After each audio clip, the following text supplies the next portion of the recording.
ಏನಿದು ಸ್ವಾಮಿ ಅನ್ಯಾಯ? ತುಳುನಾಡಿನಲ್ಲಿ ತುಳು ಚಿತ್ರಕ್ಕೆ ಇಂತಹದೊಂದು ಅಪಮಾನವೇ? ಏನಾಗಿದೆ ಕೋಸ್ಟಲ್ ವುಡ್ಗೆ ಎಂದು ತುಳು ಪ್ರೇಕ್ಷಕರ ಕೂಗು ಇದೀಗ ತುಳುನಾಡಿನ ಗಲ್ಲಿ ಗಲ್ಲಿಯಲ್ಲೂ ಕೇಳಿ ಬರ್ತಾ ಇದೆ.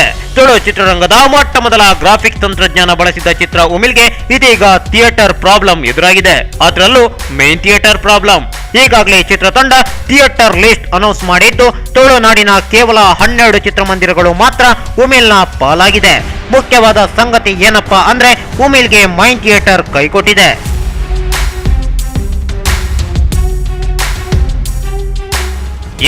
ಎಲ್ಲ ಅಂದುಕೊಂಡಂತೆ ನಡೀತಾ ಇದ್ರೆ ಕೋಸ್ಟಲ್ ವುಡ್ ನ 101ನೇ ಚಿತ್ರ ಉಮಿಲ್ ಜ್ಯೋತಿ ಚಿತ್ರಮಂದಿರದಲ್ಲಿ ತೆರೆ ಕಾಣಬೇಕಾಗಿತ್ತು. ಈ ಬಗ್ಗೆ ಮಾತುಕತೆಯೂ ನಡೆದಿತ್ತು. ಆದ್ರೆ ಇದೀಗ ಜ್ಯೋತಿ ಚಿತ್ರಮಂದಿರ ಉಮಿಲ್ಗೆ ನೋ ಎಂಟ್ರಿ ಅಂತ ಇದೆ. ಕಳೆದ ಗುರುವಾರ ತೆರೆ ಕಂಡ 2.0 ಇದೀಗ ಜ್ಯೋತಿಯಲ್ಲಿ ಪ್ರದರ್ಶನಗೊಳ್ತಾ ಇದೆ. ಹೀಗಾಗಿ 2.0 ಚಿತ್ರದ ಪ್ರದರ್ಶನವನ್ನು ಮುಂದುವರಿಸಲಾಗಿದ್ದು ಸದ್ಯದ ಮಟ್ಟಿಗೆ ಜ್ಯೋತಿ ಉಮಿಲ್ಗೆ ನೋ ಎಂಟ್ರಿ ಅಂತ ಇದೆ. ಈ ಮಧ್ಯೆ ಹಿಸ್ಟರಿ ರಿಪೀಟ್ ಆಗುತ್ತಾ ಅನ್ನೋ ಪ್ರಶ್ನೆ ಇದೀಗ ತುಳುನಾಡಿನ ಮಂದಿಯಲ್ಲಿದೆ.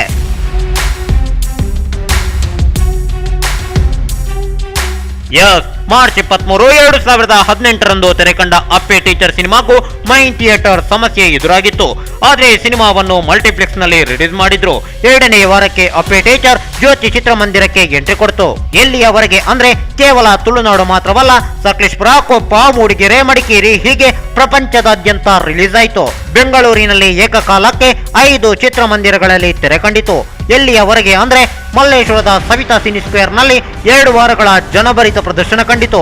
ಅಲ್ಲಿಯವರೆಗೆ ಬೆಂಗಳೂರಿನ ಮಲ್ಟಿಪ್ಲೆಕ್ಸ್ ನಲ್ಲಿ ಸಿಂಗಲ್ ಶೋ ನಲ್ಲಿ ತೆರೆ ಕಾಣುತ್ತಿದ್ದ ತುಳು ಸಿನಿಮಾ ಮೊಟ್ಟ ಮೊದಲ ಬಾರಿಗೆ ಸಿಂಗಲ್ ಸ್ಕ್ರೀನ್ ನಲ್ಲಿ ದಿನಪ್ರತಿ 3 ಶೋಗಳ ಪ್ರಕಾರ 2 ವಾರ ಭರ್ಜರಿ ಪ್ರದರ್ಶನ ಕಂಡಿತು.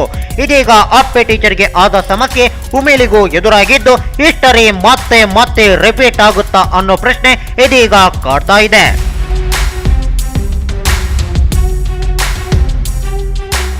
ಏನೇ ಇರಲಿ, ತುಳುನಾಡು ಮಾತ್ರವಲ್ಲ ದೇಶದಾದ್ಯಂತ ಸಖತ್ ಮಾಡ್ತಾ ಇರೋ ಉಮಿಲ್ ಬಾಕ್ಸ್ ಆಫೀಸ್ ನಲ್ಲೂ ಸಖತ್ ಮಾಡ್ಲಿ.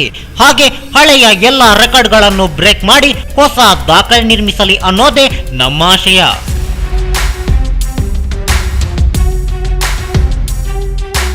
ಈ ಮಾಹಿತಿ ನಿಮಗೆ ಇಷ್ಟ ಆದರೆ ಕೋಸ್ಟಲ್ ಕನ್ನಡ ಪೇಜ್ಗೆ ವಿಸಿಟ್ ಮಾಡಿ, ಸಬ್ಸ್ಕ್ರೈಬ್ ಬಟನ್ಗೆ ಕ್ಲಿಕ್ ಮಾಡಿ.